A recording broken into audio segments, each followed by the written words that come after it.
तो आज हम डिस्कस करने वाले हैं very important topic of this chapter, that is Ohm's law. Okay, तो पोटेंशियल डिफरेंस किससे रिलेट कर रहा है? इलेक्ट्रिक करंट के फ्लो से। ये एक्चुअल में कैसे रिलेटेड है? मतलब इन फिजिकल क्वांटिटीज को अगर सेम मतलब हम कांस्टेंट रखते हैं तो जो हमारा इलेक्ट्रिक करंट होगा, जबकि हमें रूट कॉज पता चल गया है तो ये बहुत इजीली हमें समझ आ जाने वाला है। इसका मतलब क्या हुआ? If we are taking a wire of unit length, unit means hello everyone, welcome to today's physics lecture. तो करंट इलेक्ट्रिसिटी चैप्टर स्टार्ट हो चुका है, इसमें हम बहुत सारे टॉपिक्स पढ़ चुके हैं। तो और आगे और टॉपिक्स, नए टॉपिक्स देखते हैं। तो आज का टॉपिक देखते हैं हम क्या है। Okay, resistor. तो अभी तक हमने इस चैप्टर में इलेक्ट्रिक करंट के बारे में, इलेक्ट्रॉन्स के मूवमेंट के बारे में और उन इलेक्ट्रॉन्स के मूवमेंट से जो करंट कॉन्स्टिट्यूट हो रहा है उसके बारे में हमने पढ़ा है। और हमने ये भी पढ़ा है कि उन इलेक्ट्रॉन्स के मूवमेंट की वजह से करंट तो कॉन्स्टिट्यूट होता ही है, लेकिन जब उनका मूवमेंट होता है, जब वो मोशन में होते हैं, तो वो एक दूसरे से कोलाइड भी करते हैं। और उसकी वजह से एक और फिजिकल क्वांटिटी के बारे में हमने पढ़ा था, that is resistance. So resistance actual में क्या होता है? रेजिस्टेंस, जब भी इलेक्ट्रॉन्स मूवमेंट करते हैं तो मूवमेंट में जब वो एक दूसरे से कोलाइड करते हैं तो उसकी वजह से रेजिस्टेंस क्या होता है? वहां पे रोल में आता है। ओके, अब रेजिस्टेंस क्या हुआ? अभी तक हमने जो रेजिस्टेंस की बात की थी वो रेजिस्टेंस था इंटरनल रेजिस्टेंस। वो मटेरियल में जो इनबिल्ट है, जो मटेरियल की वजह से जो रेजिस्टेंस है, इंटरनल रेजिस्टेंस, वो हमने पढ़ा था। तो मेन रोल क्या था? रेजिस्टेंस की नीड क्यों है? रेजिस्टेंस की नीड इसलिए है ताकि इलेक्ट्रिक सर्किट में जब करंट फ्लो हो रहा है तो उस करंट को मेंटेन करने के लिए, उस करंट को लिमिट करने के लिए वी नीड रेजिस्टेंस। वरना होगा क्या?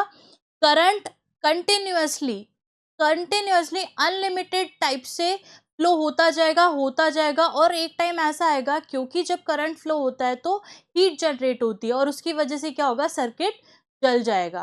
तो एक्सेस करंट को रोकने के लिए, एक्सेस करंट को लिमिट करने के लिए we need a physical quantity जो उस इलेक्ट्रिक करंट के फ्लो को, या हम कहें कि इलेक्ट्रॉन्स के फ्लो को लिमिट कर सके, रेजिस्ट कर सके। पूरी तरीके स्टॉप नहीं कर रहे हैं, हम स्टॉप नहीं कर रहे, बल्कि मैंने क्या बोला? हम रेजिस्ट कर सके, उसको लिमिट कर सके। ऐसे फिजिकल क्वांटिटी की हमें जरूरत पड़ी थी, and that is resistance. Okay, तो व्हाट इज रेजिस्टर्स? रेजिस्टर्स क्या होते हैं? रेजिस्टर्स कुछ ऐसे इलेक्ट्रिकल कंपोनेंट होते हैं जो हम इलेक्ट्रिक सर्किट में एक्सटर्नली पुट करते हैं।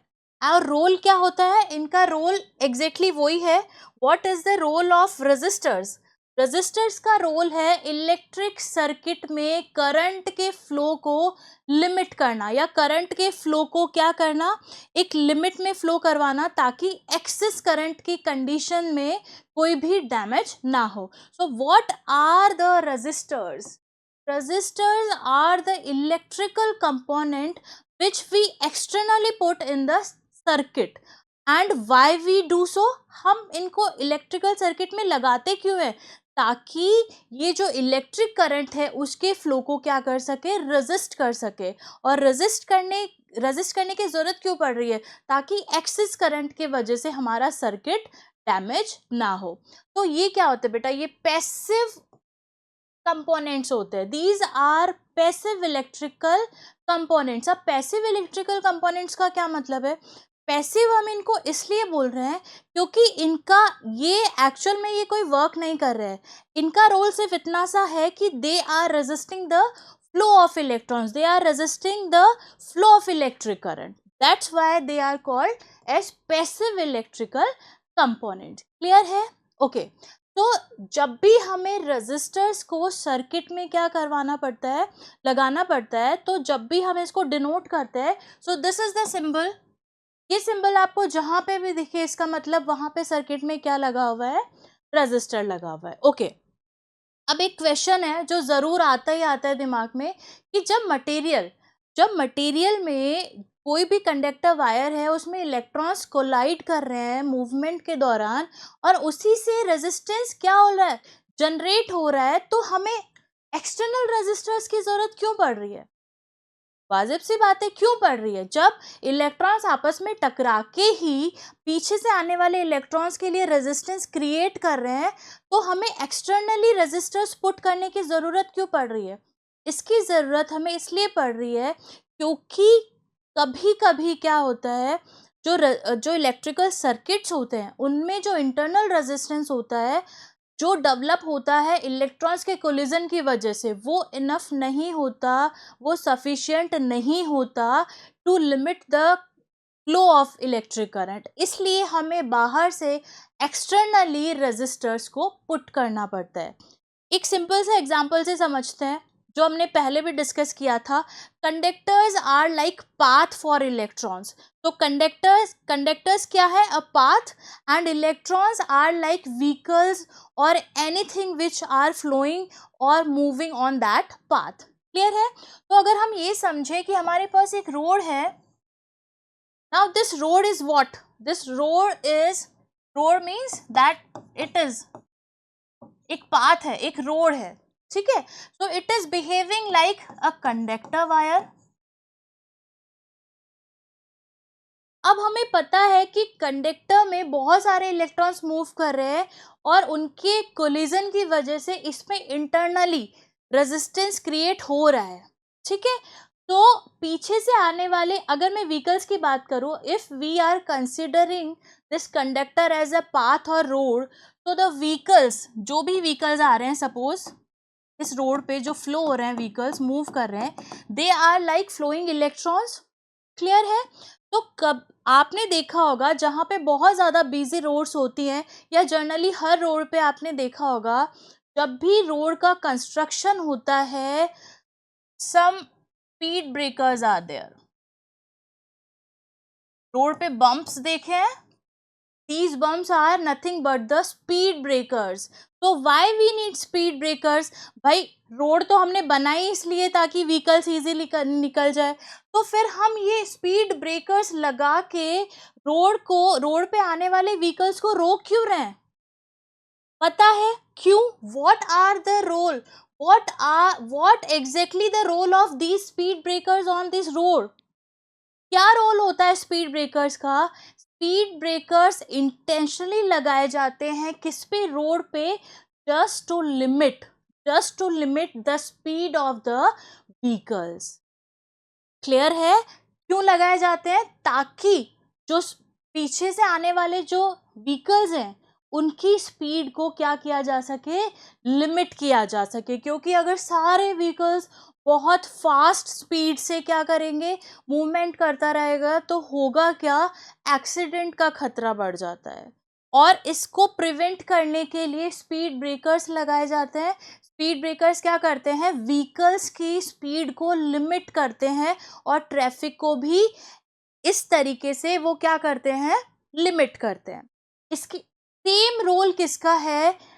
These external resistors are nothing but like the speed breakers for the conductor. Conductor में जो स्पीड ब्रेकर, जो एक्सटर्नल स्पीड ब्रेकर होते हैं, वो क्या है? वो रेजिस्टर्स है। और इनका रोल क्या है? इनका रोल है टू कंट्रोल द लिमिट, और to limit the flow of the electrons. क्या कर रहे हैं वो? बेसिकली इलेक्ट्रॉन्स के फ्लो को लिमिट कर रहे हैं, इलेक्ट्रिक करंट को लिमिट कर रहे हैं, ताकि लिमिट से ज़्यादा एक्सेसिव करंट फ्लो होने से जो डैमेज है उससे बचा जा सके। तो this is the main role why we put the external resistors. Okay, अब बेटा आपको कभी कभी इलेक्ट्रिकल सर्किट में ऐसा कुछ भी दिखेगा, रेजिस्टर तो है लेकिन उस पे एरो भी है। तो जब हम बात करते हैं रेजिस्टर्स की, तो एक्सटर्नल रेजिस्टर्स की जो वैल्यू होती है वो फिक्स्ड होती है। तो ऐसा सिंबल आपको जब मिल रहा है तो उसके साथ आपको 2 ओम 3 ओम ऐसा मिलेगा। इसका मतलब ये जो पर्टिकुलर रेजिस्टर है ये सिर्फ 2 ओम का रेजिस्टेंस ही प्रोवाइड करवाएगा। क्लियर है? इनकी जो वैल्यूज होती है वो फिक्स्ड होती है, ठीक है? लेकिन अगर हम बात करें वेरिएबल रेजिस्टेंस की, क्या कोई ऐसे रेजिस्टर भी होता है जिसकी वैल्यू वेरी करे? या इलेक्ट्रिकल सर्किट में हम कोई ऐसा रेजिस्टर लगा दें जिसकी वैल्यू हम अपने अकॉर्डिंग वेरी करवा सके, चेंज कर सके, ताकि जब हमें इलेक्ट्रिक करंट को कम करना हो तो हम क्या करें, उसकी वैल्यू बढ़ा दें, किसकी, रेजिस्टेंस की, रेजिस्टर की, ठीक है। और जब हमें क्या करना हो, करंट को ज़्यादा फ्लो करवाना हो, उस कंडीशन में हम क्या करें, अगर करंट को ज़्यादा मतलब रेजिस्टेंस की वैल्यू हमें क्या करनी पड़ेगी, लो करनी पड़ेगी। तो ऐसे वेरिएबल रेजिस्टर्स को बोलते हैं रियोस्टेट। रियोस्टेट क्या होता है, रियोस्टेट भी एक एक्सटर्नल रेजिस्टेंस रेजिस्टर ही है, बट इन दोनों में डिफरेंस क्या है। जब हम कहते हैं रेजिस्टर, इसका मतलब the value of resistance will be fixed for that resistor. When we say rheostat, rheostat एक ऐसा कंपोनेंट होता है जो क्या करता है, रेजिस्टेंस तो प्रोवाइड करवाता है, लेकिन वेरिएबल, जो रेजिस्टेंस की वैल्यू होती है वो अकॉर्डिंगली वेरी कर जाती है, जैसा भी हम चाहें उसको वेरी या चेंज करवा सकते हैं, और इसका सिंबल कुछ ऐसा होता है। क्लियर है ये चीज? ओके। तो नेक्स्ट इज, अब अगर एक सर्किट है, ठीक है, तो क्या उसमें एक ही रेजिस्टर होगा? नहीं, उसमें एक से ज्यादा रेजिस्टर्स भी हो सकते हैं, और जर्नली एक से ज्यादा रेजिस्टर ही होते हैं।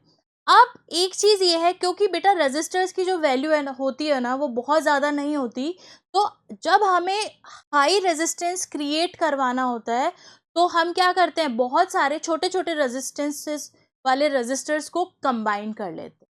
क्लियर है? तो रेजिस्टर्स को हम दो तरह से कंबाइन करते हैं, दो तरह से हम इनको क्या कर सकते हैं, किसी भी सर्किट में ऐड करवा सकते हैं। The first is parallel combination of resistors. First combination कौन से टाइप का है, पैरेलल टाइप का। तो पैरेलल टाइप का कॉम्बिनेशन जब भी होता है तो कंडीशन कुछ ऐसी होती है, देखो, this is the electrical circuit, so there are three resistors R1, R2 and R3। ये जो, जब भी आपको ऐसा कुछ कॉम्बिनेशन दिखे तो वो कॉम्बिनेशन कौन सा हो जाता है, पैरेलल कॉम्बिनेशन। अब कैसे पहचानना है, देखो, पैरेलल कॉम्बिनेशन की एक सबसे बड़ी खासियत क्या है कि जैसे ये है, एक रेजिस्टर है ये, ठीक है, तो इसके दो टर्मिनल्स हैं, दो एंड्स हैं, ए और बी, ठीक है। तो जब भी आपको ये पहचानना हो, क्योंकि कुछ सर्किट ऐसे भी होंगे वहां पता ही नहीं चलता कि ये जो 3 या 4 रेजिस्टर्स हैं ये एक दूसरे के साथ पैरेलल में है या सीरीज में है या क्या है, तो उनको पहचानने का एक सीधा सा तरीका है, वो क्या है, जब भी एक से ज्यादा रेजिस्टर्स, जब भी एक से ज्यादा रेजिस्टर्स के टर्मिनल पे सेम पोटेंशियल डिफरेंस हो, वो सारे रेजिस्टर्स क्या हैं, एक दूसरे के साथ पैरेलल कॉम्बिनेशन। जैसे हम यहाँ देख सकते हैं, ओके, ये R1 है, R1 जो फर्स्ट रेजिस्टर है, इसके ये टर्मिनल है ए और बी, ठीक है। R2 का टर्मिनल भी ए और बी, और R3 के टर्मिनल भी ए और बी। तो हमने क्या किया, एक या एक से ज्यादा रेजिस्टर्स को इस तरीके से कंबाइन किया है कि उनके जो टर्मिनल्स हैं दोनों, वो दोनों कॉमन पॉइंट्स पे हैं। क्लियर है? कहने का क्या मतलब है, एक से ज्यादा रेजिस्टर्स अगर इस तरीके से कंबाइन किए गए हैं कि उनके जो दोनों एंड पॉइंट्स हैं वो दो कॉमन पॉइंट्स पे मिलते हैं, तो इस टाइप के कॉम्बिनेशन को हम क्या बोलते हैं, पैरेलल कॉम्बिनेशन। क्लियर है? देखा हमने, R1, R2, R3 तीनों के जो दोनों एंड्स हैं वो क्या है, तीनों का जो फर्स्ट एंड है वो एक कॉमन पॉइंट ए पे मिला हुआ है, और तीनों रेजिस्टर्स का जो सेकंड एंड है वो एक कॉमन पॉइंट बी पे मिला हुआ है। क्लियर है? तो ये एक पहचानने का तरीका है। अच्छा, अब सबसे बड़ी खासियत क्या होती है कि ये जो कॉम्बिनेशन होता है, पैरेलल कॉम्बिनेशन, इसमें हर एक रेजिस्टेंस के लिए जो पोटेंशियल डिफरेंस होता है वो क्या होता है, सेम होता है। क्योंकि ये क्या है, इन दोनों एंड्स पे अगर मैं पोटेंशियल डिफरेंस बताऊं कि V है, ठीक है, तो R1 के लिए भी V है, R2 के लिए भी V है, और R3 के लिए भी V ही है।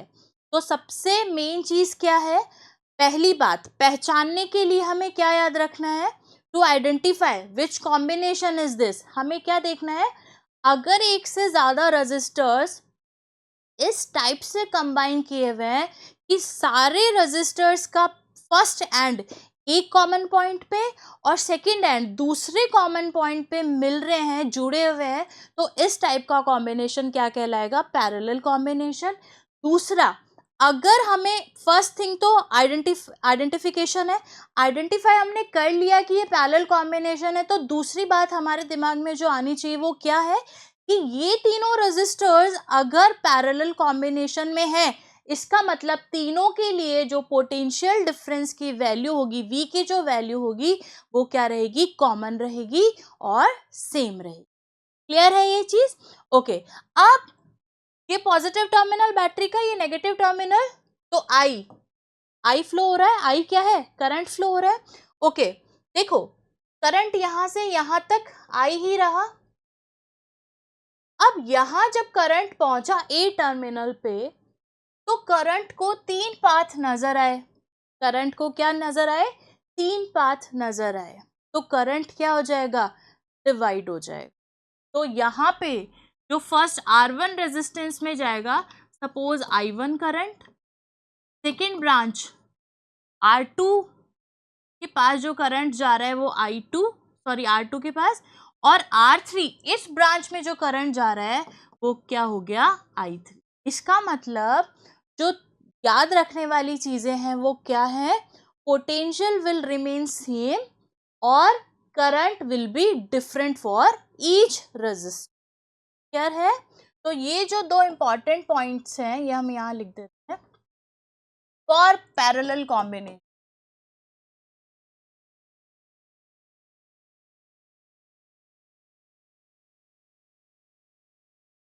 आइडेंटिफिकेशन कैसे करना है पता चल गया। एक बार आइडेंटिफिकेशन हो गया, उसके बाद कौन सी दो बातें दिमाग में आनी चाहिए? पहला क्या है? फर्स्ट पॉइंट क्या है? Potential difference.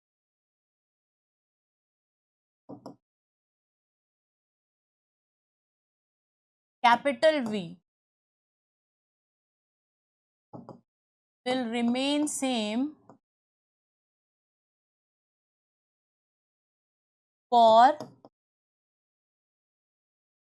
every resistor। ठीक है? Okay.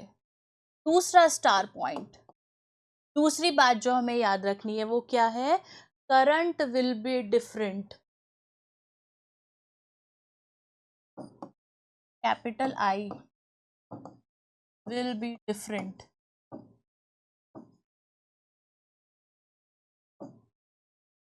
for each resistor। Resistance पे हम यहाँ, ठीक है? तो पैरेलल कॉम्बिनेशन के लिए हमें दो कौन सी बातें ध्यान रखनी है? पहला, पोटेंशियल डिफरेंट सेम होगा। दूसरा, इलेक्ट्रिक करंट डिफरेंट होगा हर एक रेजिस्टेंस। क्लियर है ये चीज? ओके। अब यहाँ पे हम देखते हैं कि अगर मुझे I1 की वैल्यू निकालनी है, सपोज ओम्स लॉ फॉर्मूला सबको याद है बेटा। ओम्स लॉ वाला फॉर्मूला ऐसा है जो इस चैप्टर में बार बार यूज में आएगा, तो अच्छे से हमें पता होना चाहिए। V इज इक्वल्स टू, तो I यहाँ से क्या हो जाएगा? V बाय, ठीक है? ओके। अब पैरेलल कॉम्बिनेशन के लिए देखते हैं। अगर मैं बताऊं, अगर मैं बोलूं कि I1 टोटल करंट तो यहाँ पे क्या है? सर्किट में I है, लेकिन I1 कितना है, I2 कितना है और I3 कितना है? क्या ये तीनों सेम है? क्या ये जो करंट I था यहाँ पे, ये तीनों में इक्वली डिवाइड हो जाएगा? नहीं। ये किसके किसके रेफरेंस में डिवाइड होगा? R के रेफरेंस में। जैसा जैसा रेजिस्टेंस है उसके अकॉर्डिंग ही करंट होगा। इसका मतलब जहाँ पे जिस पर्टिकुलर ब्रांच में क्या है, रेजिस्टेंस ज़्यादा है, वहाँ करंट कम हो जाएगा, क्योंकि रेजिस्टेंस का काम ही क्या है? करंट को कम करना। क्लियर है? तो इस अकॉर्डिंग जो करंट है वो इन तीनों ब्रांचेस में डिवाइड हो जाएगा। तो I1 क्या होगा? I is equals to V upon R1। V1 upon R1 क्यों नहीं लिखा? क्योंकि V इज कॉमन। V तो क्या है? सेम है सबके लिए। Okay, so similarly I2 will be, I2 क्या हो जाएगा, V/R2। अगेन हमने I2 के लिए R2 तो लिखा, लेकिन V2 क्यों नहीं लिखा, क्योंकि V is same and I3 is equals to V/R3। Clear है ये चीज। I1, I2 और I3 की वैल्यूज यहाँ पे हमने ले लिए। ओके, अब अगर मेरे को देखना है कि टोटल करंट टोटल करंट कितना है, total current in the circuit is I। कि I एक्चुअल में है क्या, I1 plus I2 plus I3, यही है। तो I is equals to, values रख सकते हैं। I1 की वैल्यू क्या रखेंगे, V/R1, V/R2, V/R3। क्लियर है। ओके, इसके आगे ही है। सो यहां से हम V कॉमन ले सकते हैं,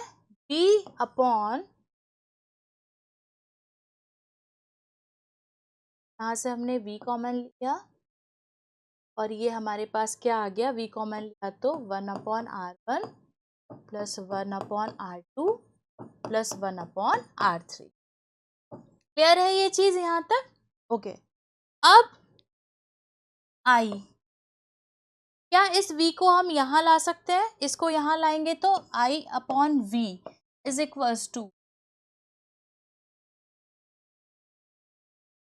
ये हो जाएगा 1/R1 plus 1/R2 plus 1/R3। ठीक है, इसके आगे इधर है, ठीक है, इसके बाद यहां लिख रही हूं मैं। ओके, I/V, I/V क्या होता है, V/I क्या होता है ये बताओ, V/I, V/I होता है R, तो I/V क्या हो गया, 1/R। ठीक है, तो 1/R, I/V is 1/R is equals to 1/1, 1/R2, 1/।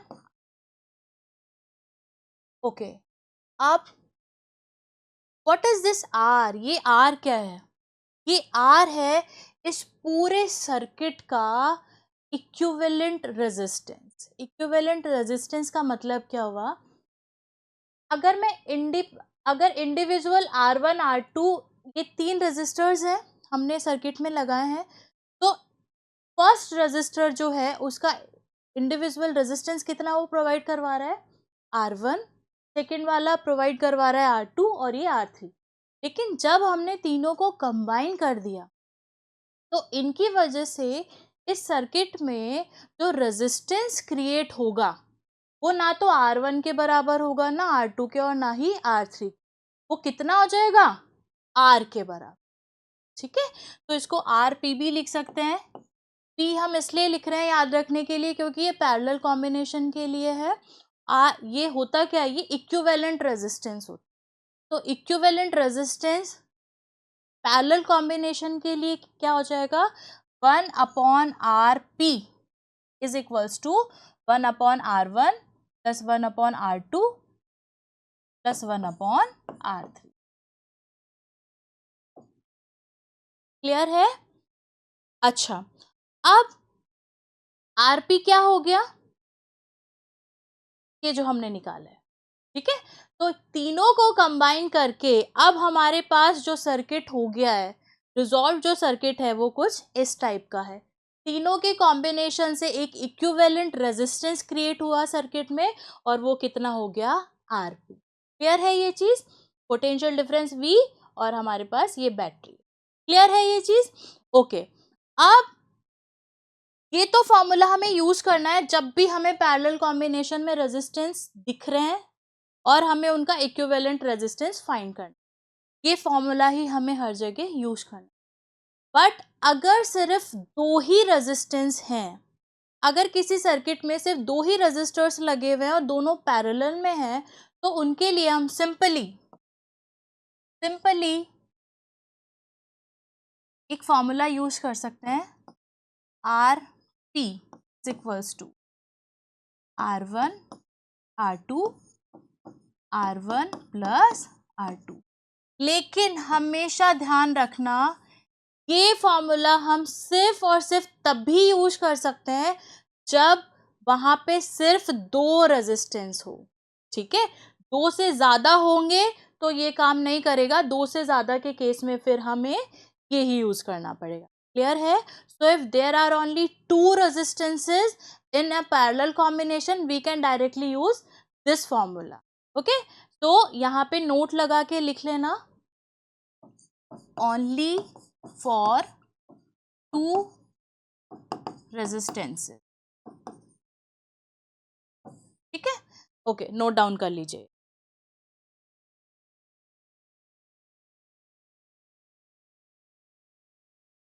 हो गया, ये ध्यान से नोट करना है, ये अलग से नोट लगा के लिखना है, ओनली फॉर टू रेजिस्टेंस। ठीक है, okay, so next combination, series combination of resistors. तो पहला हमने पढ़ा पैरेलल कॉम्बिनेशन। पैरेलल कॉम्बिनेशन की पहचान क्या है कि जो जितने भी रेजिस्टर्स हैं उनका पहला एंड एक कॉमन पॉइंट पे और दूसरा एंड दूसरे कॉमन पॉइंट पे मिले हुए होंगे, ऐसे कॉम्बिनेशन को हम पैरेलल कॉम्बिनेशन बोलेंगे। क्लियर है? ओके, सो अब ये दूसरे टाइप का, ये कुछ अलग है। यहाँ पे भी तीन रेजिस्टर्स हैं, R1 R2 और R3, लेकिन कॉम्बिनेशन कुछ अलग है, मतलब दूसरी तरीके से अरेंज किए हुए हैं। ठीक है, ओके, तो यहाँ पे हम क्या देख रहे हैं कि जो R1 रेजिस्टर है, ठीक है, R1 रेजिस्टर के यहाँ पे V1 लगा हुआ है। V1 मतलब इस सर्किट का जो पोटेंशियल है वो तो V है, तो ये V1 क्या है? ओके, आगे बढ़ते हैं। R2 जो दूसरा रेजिस्टेंस है उसके एंड पे V2 लिखा हुआ है, और जो तीसरा R3 है उसके एंड पे क्या लिखा हुआ है? V3। ये क्या है? ये पोटेंशियल डिफरेंस है अक्रॉस डिफरेंट रेजिस्टेंस। अब ये अलग अलग क्यों हो गए? देखो बेटा, अगर मैं बात करूं R1 की, ठीक है, R1 का पहला जो रेजिस्टेंस है उसका पहला एंड यहाँ पे और दूसरा एंड यहाँ पे जुड़ा हुआ है। ठीक है, तीसरा जो सेकेंड रेजिस्टेंस है उसका पहला एंड और दूसरा एंड तो अलग ही पॉइंट है, और तीसरे रेजिस्टेंस का भी फर्स्ट और सेकेंड एंड जो है वो क्या है? दो अलग ही पॉइंट पे है। इसका मतलब क्या हुआ कि सीरीज कॉम्बिनेशन कुछ रेजिस्टेंस का ऐसा अरेंजमेंट होता है जिसमें तीनों जो रेजिस्टेंसेज हैं, तीनों या तीन से ज्यादा जितने भी रेजिस्टेंसेज हैं, वो क्या है? एक सीरीज में, जैसे दिख रहा होगा एज द नेम एम्प्लाइज, तीनों क्या है? एक ही सीरीज में कनेक्टेड हैं एक दूसरे से। एक खत्म हुआ, सीरीज का मतलब क्या होता है? सीरीज का मतलब अगर हम जर्नल टर्म देखें, सीरीज का मतलब क्या हुआ है? एक चीज खत्म हुई, उसका दूसरा स्टार्ट हो गया, वहीं से फिर तीसरा स्टार्ट हो गया। इसका मतलब क्या हुआ?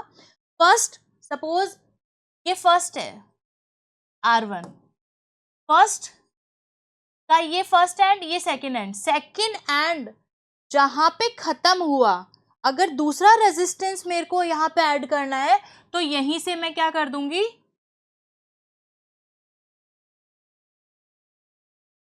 यहां से क्या हो जाएगा? उसका सेकेंड रेजिस्टेंस ऐड हो जाएगा। ठीक है, अगर मेरे को तीसरा, यहाँ पे क्या हुआ? दूसरा रेजिस्टेंस जहां पे खत्म हुआ, दूसरे रेजिस्टेंस के सेकेंड एंड से तीसरे रेजिस्टेंस का जो फर्स्ट एंड है वो कनेक्ट हो जाएगा। तो एक दूसरे के पीछे पीछे जो अरेंजमेंट होता है उसको क्या बोलते हैं हम? Series combination. अब ये तो हो गया आइडेंटिफिकेशन का तरीका कि एक फर्स्ट रेजिस्टेंस का सेकेंड एंड जहां पे खत्म हुआ, सेकेंड का फर्स्ट एंड वहां पे हो जाएगा। क्लियर है ये चीज? ओके, अब देखो, ये जो सीरीज कॉम्बिनेशन होता है ना, ये तो आइडेंटिफिकेशन एक बार हो गया। उसके बाद हमें क्या देखना है? यहाँ पे करंट आई फ्लो हो रहा है, यहाँ से करंट आई स्टार्ट हुआ। ठीक है, अब R1 रेजिस्टेंस से कितना करंट पास हो रहा है? आई। क्या इसको यहाँ पे कोई ब्रांच मिली? कोई ब्रांच नहीं है। ये आगे बढ़ा, क्या यहाँ कोई ब्रांच मिली? कोई ब्रांच नहीं मिली। तो R2 जो रेजिस्टेंस है उससे भी कितना करंट फ्लो हो रहा है? आई। ये करंट आई आगे बढ़ा, यहाँ पे पहुंचा, क्या यहाँ पे इसको कोई ब्रांच मिली? नहीं मिली, तो यहाँ पे भी कितना करंट फ्लो होगा? आई। का मतलब क्या हुआ? का मतलब ये है कि जो सीरीज कॉम्बिनेशन होता है उसमें करंट जो होता है वो हर रेजिस्टेंस से सेम करंट पास होता है। क्लियर है? अब फिर से Ohm's law, V is equals to I R. R तो क्या है? R1 R2 R3 है, ये वेरी कर रहा है, तार लगा देते हैं, ये वेरी कर रहा है, ये कांस्टेंट है, आई क्या है? कांस्टेंट है, तो V क्या हो जाएगा बेटा? V क्या हो जाएगा? V भी वेरी करेगा, इसीलिए यहाँ पे क्या है? V1 2 और V3। इसका मतलब क्या हुआ? In series combination of resistances the electric current will remain same for all the resistors, but the potential drop will be different for different resistors। ठीक है?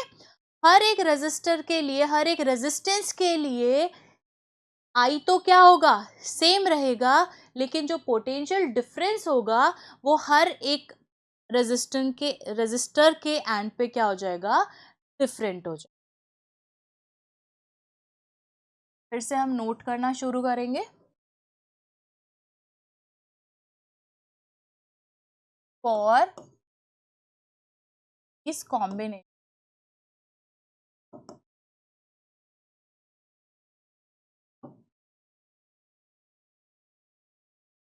first star point, the current capital I will be same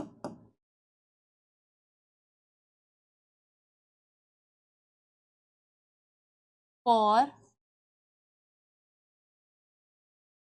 every resistor। ठीक है? second star point, the potential difference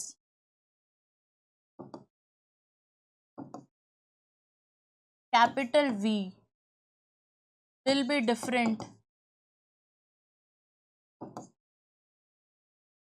for each resistor। Potential difference जो है वो क्या हो जाएगा? वो चेंज होता रहेगा, लेकिन जो इलेक्ट्रिक करंट है that will remain same for every resistance. ठीक है? ओके, अब हो क्या रहा है? इन तीनों को जब हमने क्या किया?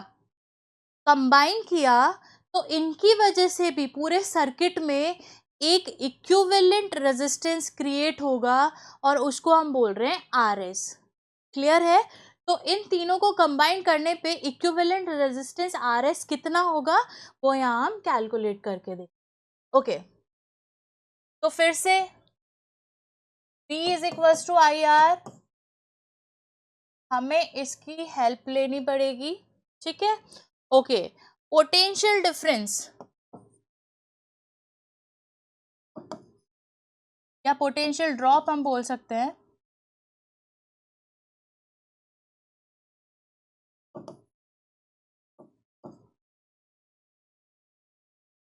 For R1 resistance.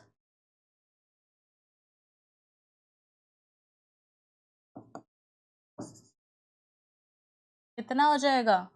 V1। Clear है? V1 है, यहाँ पे लिखा हुआ भी है, तो ये कितना है? V is equals to I R. V1 है तो I1 R1 कर दें। अगर V1 है तो यहाँ पे I1 R1 कर दें, सही रहेगा? या क्या करना चाहिए? V1 है, R1 भी है, लेकिन I तो क्या है? कॉमन है। ठीक है? सेम है, तो V1 is equals to I R1। Similarly V2 is equals to I R2 and V3 is equals to I R3। देखो बेटा, तीनों में I की वैल्यू क्या है? सेम है, लेकिन जो पोटेंशियल डिफरेंस है वो चेंज हो रहा है तीनों में, किसके अकॉर्डिंग? आर के अकॉर्डिंग, रेजिस्टेंस के अकॉर्डिंग। ठीक है, अब मैं बोलूं कि सर्किट में टोटल जो इक्विवेलेंट पोटेंशियल डिफरेंस है वो कितना है, वो V है। Total potential difference, total potential difference of circuit कितना है, V। और V1 क्या है, V is equal to V1 plus V2 plus V3, क्योंकि ये V तो डिवाइड हो गया V1 V2 और V3 में, किसके अकॉर्डिंग, R1 R2 R3 के अकॉर्डिंग। क्लियर है। तो अब V1 V2 V3 की वैल्यूज हम रख सकते हैं। तो V1 is I R1 I R2 and V3 is I R3। Clear है, ये चीज सिंपली हमने वैल्यूज रखी है। अब V इज इक्वल्स टू, हम क्या कर सकते हैं, तीनों में I कॉमन है, तो we will take I common and it is R1 plus R2 plus R3। इस I को यहाँ भेज दें, तो V by I is equals to R1 plus R2 plus R3। Okay, ये V बाई I क्या होता है, फिर से आ जाते हैं ओम्स लॉ के पास। V by I, E by I क्या हो जाएगा, R। और ये R एक्चुअल में क्या है, यहाँ लिख रही हूं, इसके बाद यहाँ ये जो V बाई I है, P क्या है, P है इस सर्किट का टोटल पोटेंशियल डिफरेंस।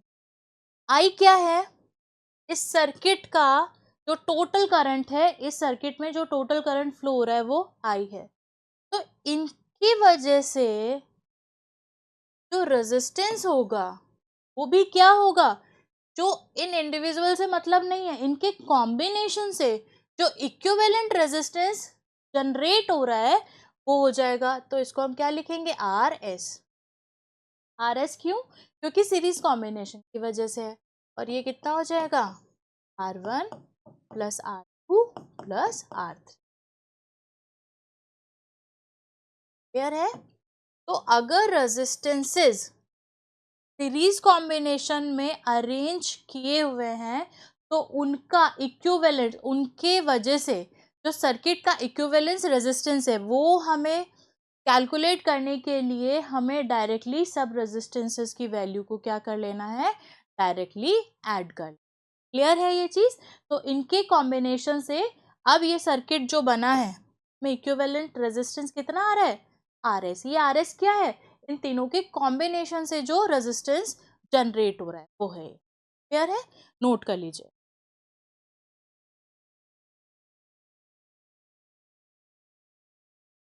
हो गया ये नोट।